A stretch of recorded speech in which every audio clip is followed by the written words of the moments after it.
cookie from the cookie jar. Number one stole the cookie from the cookie jar. Two big stole the cookie from the cookie jar. Yes, you stole the This is Stories on Stage Sacramento, and we're so pleased to be here virtually after postponing our performance in March with Anita Felicelli and Kat Miller. Of course, with the current situation with the coronavirus, many things have been canceled, so we're happy to be here with you. With me today, first of all, I'm Dorothy Rice. I am co-director of Stories on Stage Sacramento, along with Shelley Blanton-Stroud. We have our author, Anita Felicelli, with us, Kat Miller, our casting director, Jessica Lasky, and longtime Stories on Stage director by herself, which we are baffled how she managed, Sue Statz. Before we launch into our program for today, I wanted to introduce Sue to talk about a special Stories on Stage Sacramento tradition, which, despite the sequestering we're all going through, Sue has managed to keep alive by, for one thing, hand-delivering cookies to my doorstep and maintaining a safe distance despite my Chiweenie attacking her this morning. So with that, I'll turn it over to Sue to talk about today's offering. Hi, thanks, Dorothy, and hi, everybody. I love that we're doing this. I mean, we continue to bring crackling theater and fabulous prose to everybody via Facebook, or Zoom, or whatever we're on. And I'm continuing to bring cookies, not exactly to you, but in person to Dorothy and Shelley. And I also have them in video to you. So I'll just do this so you can see. Can you see that? Okay. Yeah. Today's cookies are chocolate chip, toffee, bourbon, brown butter, and brown sugar cookies. They're like a chocolate chip cookie on steroids, and they're really delicious. And they actually were an adaptation of a recipe that our former casting director, Peggy Wood, makes. Shelley asked me if I had a theme or reason for making these, and really, if I was doing this right, Anita, I should have looked up one of the many, many delicious Indian sweets that can be made and made something like that, but I didn't. I just made a cookie that, like your book, was delicious and complicated. So these are the cookies. I'm going to be munching on one. I have my coffee. They come with bourbon, so you could have a little bourbon with it. I don't know. You can dunk these in coffee. I do not know if you can dunk them in bourbon, but enjoy. The recipe and how to do it will be posted on the blog, on the website, on the blog, and probably on Instagram too. And now let's hear the story. Shelley. Okay, great.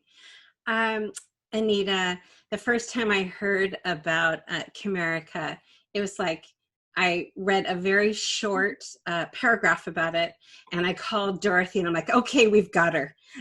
We have the person that we should pair up at that time with Todd Goldberg, and not on the same event now because of this catastrophe, but we were so sure we wanted you to be one of our featured authors this season.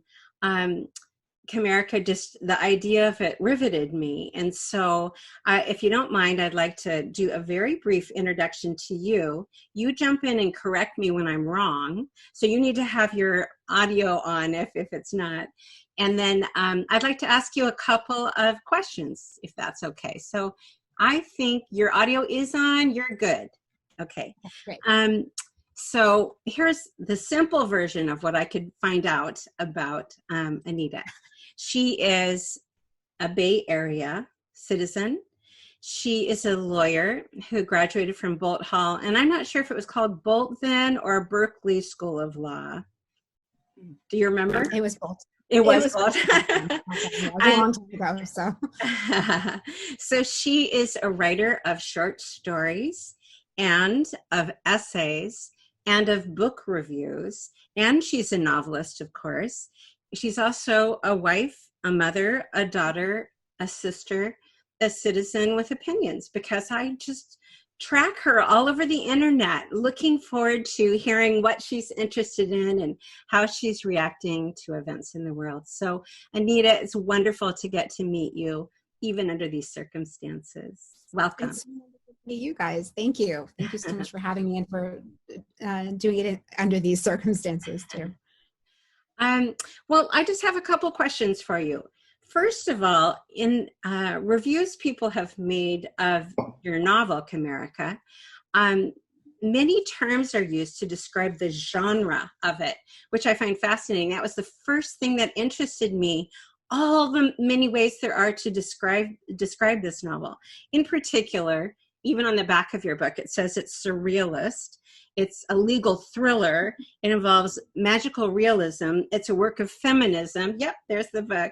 And I think, having read it, that it is all of those things. So my question about this was, what exactly did you intend? Did you intend for it to be this great, lush mashup of many different genres?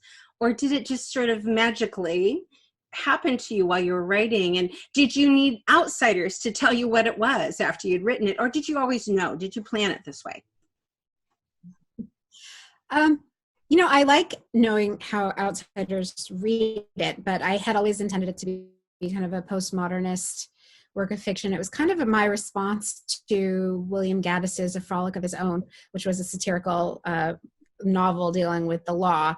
But I was kind of interested also in playing with genre more. I'm really influenced by authors who do genre mashup and who are kind of freewheeling in their use of genre. I wanted it to be literary fiction that played with all the forms of genre. Mm-hmm. And so even just in the premise, there was already a premise that involved noir, legal thriller, and magic realism and surrealism. Like all those things were bound up in the premise of a lemur escaping from a mural, coming to life and going to visit a lawyer who then has to save him from the legal system. I mean, all those genres were bound up in that premise. So I definitely intended, that. And as it unfolded, you know, it did go in some directions that were unexpected, like the discussion of genetics. I didn't plan for that. That just happened. And then of course I revised it and worked on it to try and make it fit in better. But that was really the only true surprise of the novel. Mm-hmm. Great. And did you, because you're in addition to being a novelist yourself, because you're a reviewer of literary fiction, are you aware of greater openness on the part of publishers in the literary world to literary mashups? You know, that, you know, literary writers like yourself have more freedom to say, this is a little bit of a horror, a little bit of a humor, a little bit of, you know what I mean? Is that happening a lot? I don't think it is happening a lot. I mean, I think it's happening a lot in writing, but I don't think it's happening a lot in publishing, because in publishing, it's harder to market something where you don't know exactly where it fits. And so I think because publishing is so driven by marketing, it's a little easier to publish and market something that fits, clearly within one category. But in terms of writing, I know lots of writers who are writing literary fiction that incorporates genre. Yeah. So maybe we can encourage our Stories on Stage readers to be as adventurous as possible about picking up things that don't sound at first like what they would normally read. Oh, I wouldn't read horror. Oh, I wouldn't read noir. Oh, I wouldn't read surrealist fiction. Because you may find that what you do pick up exactly meets the sweet spot that you didn't know you had for stories. So I was also wondering, I was interested in your use of tech talk, you know, that your character Maya goes into chat rooms and listens to the language there and participates in it, and that she strikes me as like a code switcher.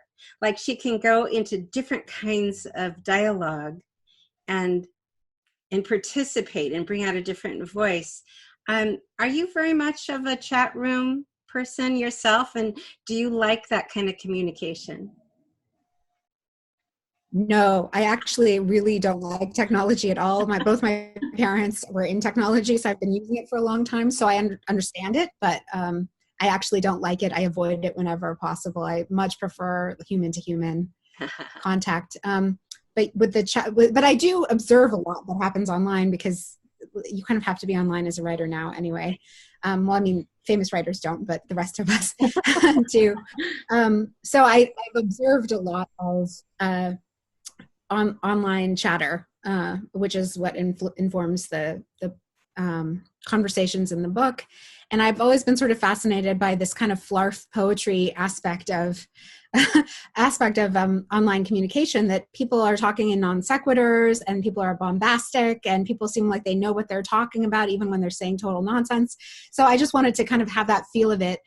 And sort of the feeling of surveillance, which I think is so pervasive with technology, permeate the book. The sense of being watched, or that there's some other life occurring that you're getting a glimpse of, but not the totality of. Yeah, almost like those chat rooms and that technological communication seems all wrapped up in psychological things in this novel, that it conveys something about the state of Maya's own thinking. That worked very magically. Right. It also reminded me of how a lot of times they'll tell you in writing not to let people answer questions directly on the nose, because in your chat room scenes there's a lot of going around. I have one more question that you could choose to answer or not, and that is that because I know that you're such an observer of the world, even outside of literature, I'm just wondering if you have any idea what you foresee about the world of literature post-coronavirus. Oh, wow. Gosh, right now it's such a dire time. Yeah. But it's a little hard to even imagine the world beyond 3.5 years or so, that writers are becoming a lot more politically aware, a lot more aware of power and its abuses. And I'm kind of hoping that a little more of that infiltrates literature, because I think literature over the last 30 years prior to our current president has been very disinterested in examining power or examining anything beyond sort of daily living kinds of issues. And I think sort of being aware of the system and how the system affects ordinary lives, I would imagine that after this coronavirus, that there will be more of that, because more people are really seeing how much the system influences the ordinary life. Great, thank you.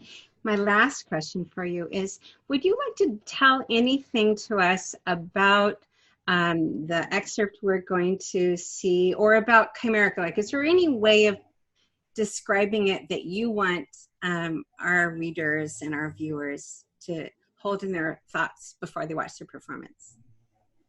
Oh, I was so glad when we talked about using this excerpt, because I think it's a moment of real internal change, where you can see, that this kind of, a person who's otherwise sort of unaware of her own vulnerabilities or anybody else's starts to become aware of vulnerability, and how she's been maybe misinterpreting the world around her up until that point, and has kind of an epiphany. And I think that's what I like so much about this particular part of the novel. Great. Thank you very much. I'd like to introduce our casting director, Jessica Lasky. Oh. Thank you. So I will be introducing our actress, Kat Miller, who I've known for years, and she's an incredible actor, which you'll see shortly. But just to tell you a little bit about her, her background, she is a proud member of Actors Equity Association in the US, as well as Canadian Actors Equity, which is very cool because I didn't know that until I read her bio. And she began her professional theater career in the US, all over Northern California. So she's a former company member of the Sacramento Theater Company. She's been in so many shows there, but some of them include The Importance of Being Earnest, Noises Off, Arranged Marriage, Electricidad, and Queen of the Remote Control, which I remember particularly well. And then she was actually also, by being a member of Canadian Actors Equity, she was in 2 productions that were world premieres that were performed in Greece in 2012. And that was Ajax in Afghanistan and The Intuition of Iphigenia. Hope I said that right. Yay! And she's also performed for Capital Stage. She was in Fat Pig and Much Ado About Nothing. She's also been part of the Sacramento Shakespeare Festival, doing A Midsummer Night's Dream, Taming of the Shrew, and Othello. She also does commercials. So she is an all-around talented woman, and we're very excited to have her here today. So she sounds so important. I know, isn't she? That's why we have you. All right. Yeah. Well, why don't we all mute ourselves and welcome Kat to the performance. Thank you. Thanks, Jessica. The Times sent a reporter named Flora Lucci, who looked more like Audrey Hepburn than any journalist should look, especially a journalist for the story of oppression we wanted to tell.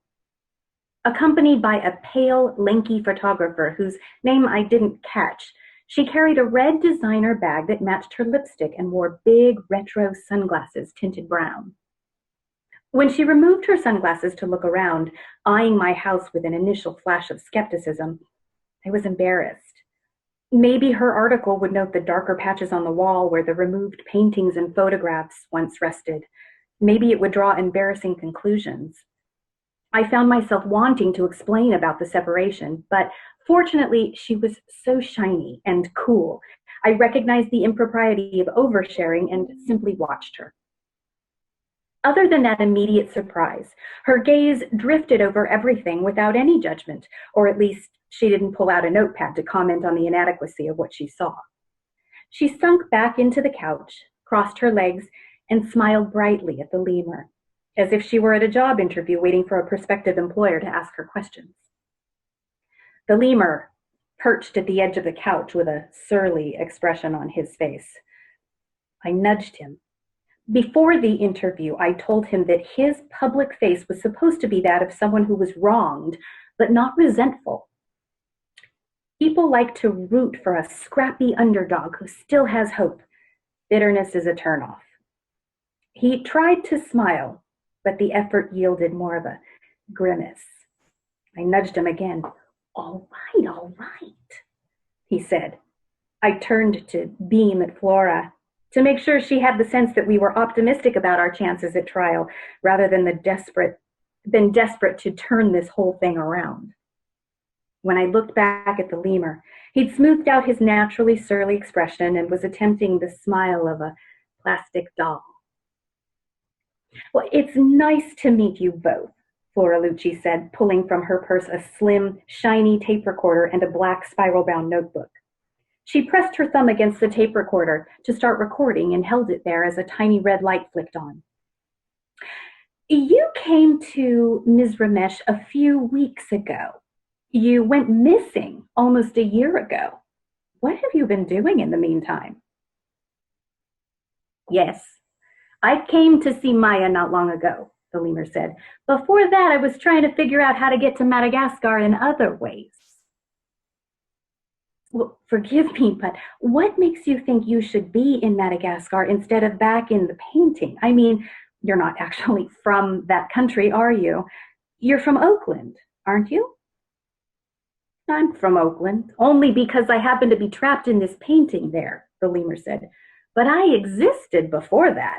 My kind has existed since ancient times, longer than America's been a country, if you want to know. But you, as an individual, you don't predate the mural, do you? I was reading about lemurs. The working theory seems to be that they floated away from Africa to Madagascar and evolved in isolation. Originally, though, they were related to humans. The lemur nodded. Flora continued to ask questions, and they ping-ponged back and forth as the lemur's eyes glazed over, a hazy yellow like melted butter.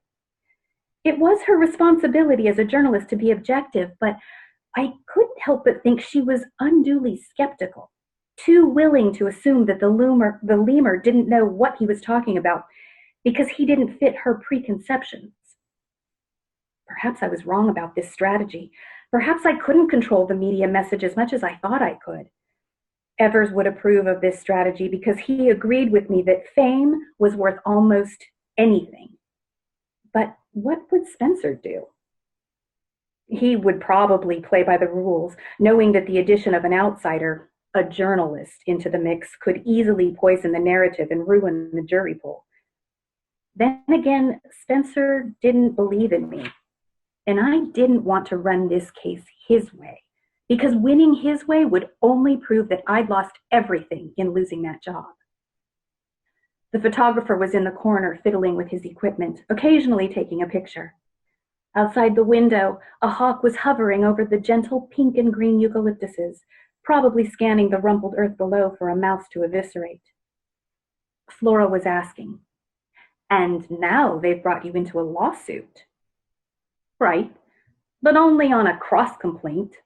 I think they're targeting me for a lemur outside the place they've prescribed for me." "You believe the lawsuit is bogus?" "Yes. The Eustachios and maybe Brian Turner, too, see me as this out-of-control figure in a story they've already told themselves that hundreds of people tell about curiosity." Humans who are curious are explorers, you'll remember. But animals who are curious, who get out of their place, are killed, said the lemur. His composure was remarkable, and I kept expecting him to lose that phony facade so I could save him, but it never fell off. "Oh, I'm so sorry. I forgot to ask. Can I get you something to drink?" I asked Flora. Talking about drinks was the cue we had worked out ahead of time as a sign to the other that things might be veering off message. I went to get her a cold aranciata from the refrigerator, keeping one ear trained toward the living room. In a measured tone, she said, "That's an interesting angle you have, sir, but what I wonder is where Brian Turner got the idea that you were dangerous. You've read his warnings, I'm sure. Sounds like you're saying he made them up. Are you really saying that he has it in for you because you're a lemur? Something seen as other than human?" I poured the bright orange liquid into a tumbler. "Well, yeah. Shit, there's nothing dangerous about me. But I think there are 3 common views that Americans might have about me. 1, I must be dangerous. 2, I must be exotic. Or 3, I must be nothing at all. The first warrants control. The second says I am controlled. The third is what would apply to me if only Brian Turner's ego weren't involved." "You think this lawsuit is a matter of ego?" I returned to the living room and handed her the drink, glaring at the lemur over her head to make him stop expounding on this story, on his theory. It seemed a poor strategy for getting the public on his side, to reduce what they might think to 3 choices. Would it read as condescending? And she was feigning interest, I thought, hoping to find a more sensational story, and to my dismay, he was actively supplying that story by spouting all that anti-American stuff. Our oppression narrative didn't appear to be sparking her imagination the way I hoped it would. The liquid in Flora's tumbler glittered under the thin beam of sunlight pushing through clouds outside the picture window. "Yes, this is very much about his ego." The lemur ignored me as I shook my head at him vigorously. "I apologize, but I have to get back to my original question then," said Flora. The leather creaked as I leaned forward in my seat, listening carefully to make sure the lemur wasn't about to say anything that could be used to impeach him under oath when we got to trial. The photographer, lurking in the corner of the room by the television set, took a photo of me as I stood anxiously before slumping down again, realizing that I could do nothing. "Does Brian Turner have any basis for calling you dangerous?" "Can I be honest with you? I came to see Maya, to see if she would take me back to Madagascar," said the lemur. This wasn't part of our script, but he sounded genuine. Flora's expression relaxed, so I decided to let him run with the story. "There was nobody else I asked. She visited me, the mural, 39 times before I left it, so I thought she'd be sympathetic." I hadn't gone anywhere near 39 times, even after I began handling Brian Turner's lawsuit, and was about to say so when I remembered my doppelganger had visited the mural without my knowledge before I began handling Turner's lawsuit. Perhaps she'd been even more obsessed with my case than I was. You counted? Yeah. It can get boring as hell sitting there on a wall. I thought anyone who loved the mural that much, who stared at me so much, was the natural person to turn to for help once I made it off. Did you ever consider asking someone else for help, say the embassy or one of the other visitors to the mural? No. I immediately trusted her, so it didn't seem to me to be necessary to seek out other authorities. Is it that you didn't think it was necessary, or that you thought they might exploit you in some way? The lemur paused.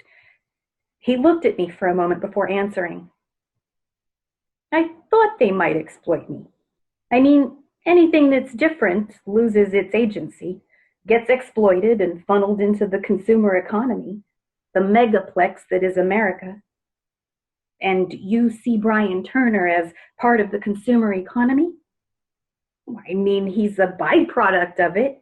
He doesn't take any real risks. He just makes the things he thinks that people want. Nothing wrong with that, though.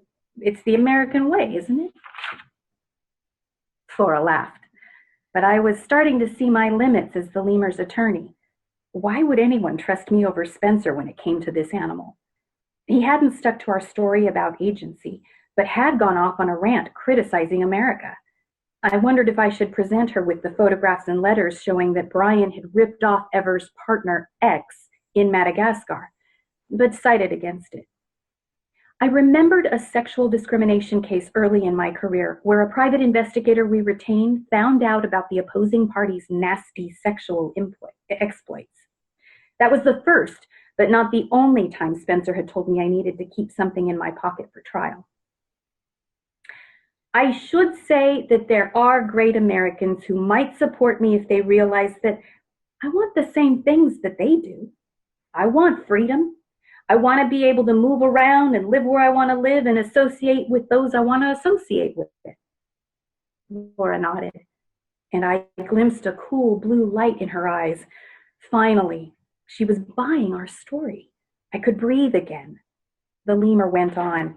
Now that he had gotten some of his rage out about being seen as dangerous, he could speak at length about the loss of autonomy, the wall as a kind of prison, all the things we'd rehearsed. And I was right about the story we crafted. It was one that Flora wanted to tell. The article was posted to the New York Times that Sunday. Almost immediately, the telephone started ringing. It rang nonstop, a hungry bleating, a call for more. The people bought us. More reporters wanted comments for the stories and op-eds they'd planned to publish about Turner versus Eustachio, the legal battle of the year. Somebody wanted to buy the movie rights to the lemur's life story, not quite comprehending that his life story was all of 1 year old, or at best 10 years old, depending on how you calculated it. Perhaps the confusion arose because Flora used the quote about how lemurs were ancient and older than America. A musician wanted to compose a guitar ballad about the lemur, and his agent wanted to make sure the lemur wouldn't sue for rights of personality or a cause of action along those lines. A flood of emails from art bloggers around the world asked for a comment for the posts they were writing as a result of the article. By and large, I ignored these requests, having neither the time nor the inclination, but the lemur grew increasingly excited at all the attention and tried to learn how email worked so he could respond to his own public. After a while, I stopped answering the phone. The situation had blown up. While I was accustomed to manipulating any given situation for maximum popularity, I'd never dealt with anything on this large of a scale. All the ringing started to sound like one long demand. Look at me, look at me, look at me. Wasn't that essentially what we had asked for? At the risk of losing it entirely over the awful sound, I yanked the telephone cord out of the wall and the phone hit the wall. Everyone would go to voicemail. The house fell silent. The lemur stared at me. I drew the curtains. Even the brightness of the autumn sunlight grated on my nerves. The art, ecology, and cryptozoology chat rooms were buzzing with activity. People were arguing over copyright terms and whether the right works of authorship received enough attention. They were complaining about how little people cared about the environment, how little people cared that we would soon need to create a settlement on the moon. They were debating whether there was another frontier waiting to be discovered and whether there were other undiscovered animals out there. I couldn't have orchestrated a better public response if I'd tried. Flora Lucci had left out most of the lemur's theories about how animals were treated, how America treated things that were different. But she had warmed to the idea of freeing the lemur and written about it as eloquently as if it were her idea. I was relieved she'd left out the lemur's theories. The more I thought about it, his off-the-cuff comments, the more I realized what a risk I'd taken in trusting him to do the interview. The theories could have made people uncomfortable, and there might be nothing worse for our reception with an American jury than discomfort. "It's working," I said to him. Instead of celebrating, he was staring at the television and sipping a Diet Coke with a faintly melancholy air. Every once in a while, he would tweet something about the program he was watching, or laugh a little at something someone else tweeted to him. He looked bigger, heftier even, but he didn't look happy. I wondered if the Coke was making him obese and depressed, all that corn syrup and sugar drugging him, transforming him into a bit of a beast. As I lay on my bed that night, staring at the ceiling, overtaken again by insomnia, I realized for all that I had fought his efforts to sell his viewpoint to the reporter, if I really sat with the events of the last few weeks, I agreed with the lemur more than I would have thought just a year before.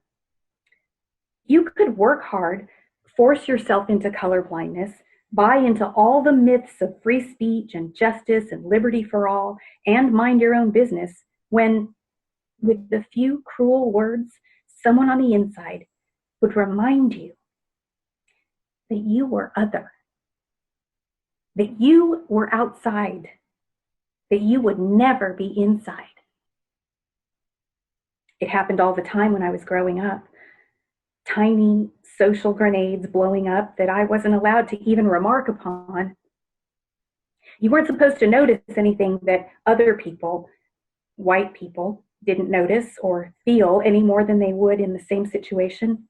That was what people seemed to think assimilation really meant. It was an unspoken rule, of course, best for plausible deniability. At the end of high school, a friend and I had been Christmas shopping in downtown Santa Cruz. I was queued up, waiting inside a bathroom of a bookstore. There was one painted metal stall and a line of shoppers behind me. Ahead of me, a blonde woman pushed open the stall door, shooing me, even though I wasn't blocking her path, and snarling, "What the fuck? Stand back. This isn't India. Here in America, we wait outside." Hot humiliation flooded every part of me. I thought I was just enjoying an afternoon of shopping, but the whole time that I'd been walking around oblivious, other people were watching and thinking I was different, an alien from another culture. When I finished using the bathroom, I told my friend what had happened, and I never forgot her nonchalance, the way she shrugged. A chill came over our outing. I knew enough not to say anything more, but when she asked what was wrong, I said she didn't understand how humiliating it was to have someone make assumptions about you based on your skin color. She said, "What are you talking about? I guess it's kind of annoying, but it's just some stupid woman. Relax." I nodded to be polite, but over the years it had been an onslaught of daily stupid remarks that reminded me I didn't fit in, that I never would. It was the drive-by, "Hey, Gandhi," shouted by a young white suburban male.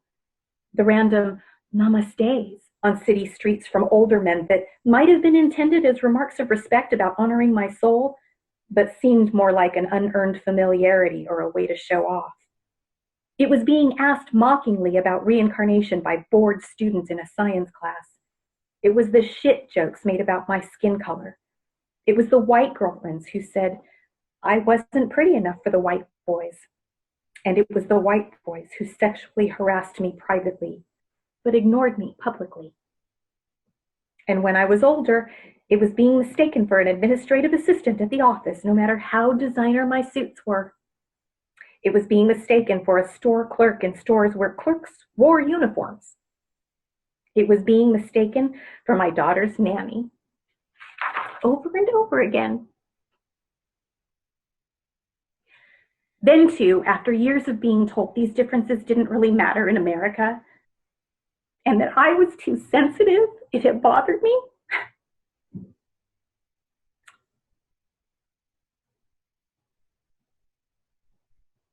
I started to wonder if I was simply making it all up.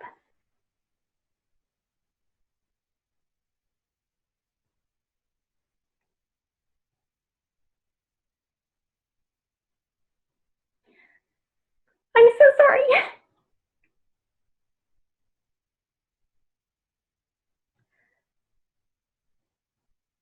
All the snubs, the slights,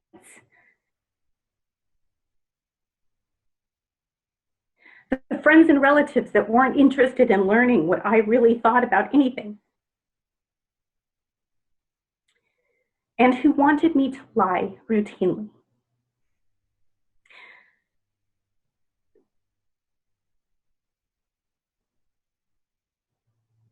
Eventually, I felt my sister was making up her reasons for wanting to leave America too. I told myself that once we had enough money, I would outrun all of the shame and confusion of displacement.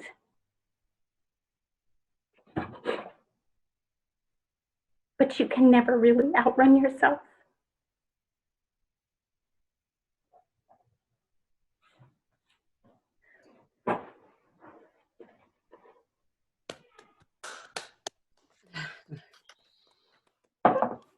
Bravo. Bravo. Damn it, Anita. You hit the chord. Oh my gosh. So moving. Let's see. Anita, we'd like to give you a chance to talk to Kat for a few minutes about her performance and vice versa. Oh gosh. I mean, that was, you were so in the moment. I was so amazed by that. I mean, it was something to have your, you reading the words, because you read that stuff to yourself in draft form, and you're not quite sure how it's coming across, but it's amazing how much you embodied the character. And I hope, it was really amazing. Thank you. That's very kind of you to say. I just, your words felt like they were coming from inside of me, in particular. I mean, I think we share an experience, and you were able to so eloquently put that in this story. Wow. Wow. No, I mean, the way you embodied that, I mean, I'm so glad it spoke to you. It was really like it was coming from you. So it was really amazing. But it was just the embodiment of that. I've never seen anything like that before. So. Well, I hope it wasn't too disruptive. No, I mean, I think that actually gave it this like authenticity that was remarkable. Good. I hope so. This wasn't the first time I'd read it, and in fact, the first time I did read it was a very similar reaction. But I thought, I am a professional actor. I can get it. So, practicing it a few more times, it was just fine. But I think the first time in front of an audience, and in fact, the author herself, who must have, obviously had these feelings and shared these feelings, it was just made this so very real for me. So thank you for your words. Kat, may I ask you how it was to perform something like this to your computer screen, knowing that you do have an audience, but you don't have the same audience you would have under normal circumstances at Stories on Stage. What was it, how was the difference for you? So it's a bit odd, but I can see all of your faces. So this gallery view, I kept the gallery view up and I could see your faces. And Shelley, I actually saw you react and grab for a tissue. So yeah. Okay, something's working, I think. Yeah, interesting. I have to think about what that would have been like in front of a room full of, 30, 40 people, 50 people, whatever it is. I think, though, that I became so invested in the story, I don't know that my reaction would have been any different. I felt what I felt, and I think that probably might have come out anyway, and I just would have been hugely embarrassed. But anyway, this was great fun. I'm glad that I had the opportunity to do this for you. Thank you so much. Absolutely. You're welcome. And Jessica, thank you so much for your brilliant work in choosing actors already this season. I know some good people, so yeah. Jessica. Make me look good. I think Dorothy has some announcements for us. Just a few. Obviously, just to say, first of all, how wonderful you all were. Yes, it felt very immediate, Kat, very in the moment, and I believed every word. And then looking over and seeing Anita feeling the same from what I gathered from her expression. Also, very, very special to have Anita talk about her work and what it means. So the question and answer was, for me, very, very special. I took notes. Genre is a fascinating topic, and I agree with Shelley that it's an area for Stories on Stage to explore and encourage readers to branch out. There are no firm lines anymore.